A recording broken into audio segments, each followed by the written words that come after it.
निवडणूक आयोग हा सत्ताधाऱ्यांच्या हातचं बाहुलं असून आम्ही सत्तेत आलो तर आयोगालाच 2 दिवस जेलमध्ये पाठवू असा वादग्रस्त इशारा आज प्रकाश आंबेडकरांनी दिलाय।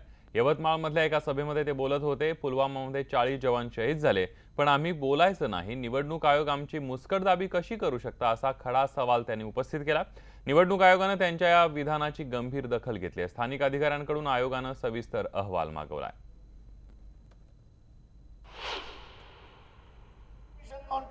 पुलवामाबद्दल तुम्ही बोलायचं नाही। अरे आम्ही बोलू, तुला अधिकार नाहीये। आम्हाला बोलण्याचा अधिकार संविधानाने दिले।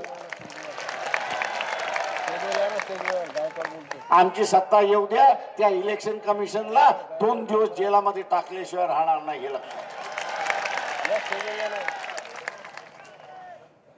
का तो न्यूट्रल राहिला नाही, तो अंपायर म्हणून राहिला नाही। सत्ता द्यायची का याचा विचार आपण केला पाहिजे हे लक्षात घ्या।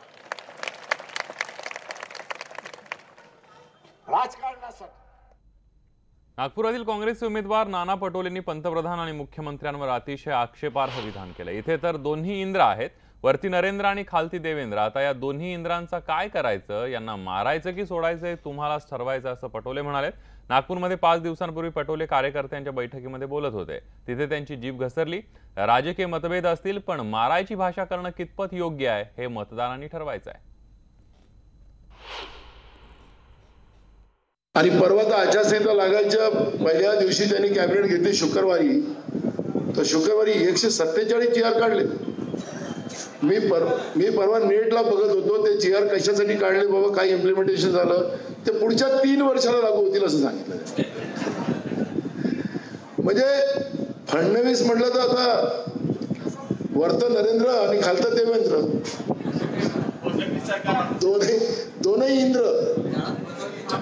आणि इंद्रदेवाचा आपल्याला रेशमा माहित आहे। इंद्रदेव जे होते ते फार लालची होते आणि फार बदमाशी होते। आणि जेव्हा जेव्हा त्यांच्यावर वार पडायचा तेव्हा मग ते मोठ्या देवाकडे जायचे। आता मोठे देव तुम्ही आहात, आता ह्या इंद्राला वाचवायचं की मारायचं हे आता ठरवायचं काम तुम्ही।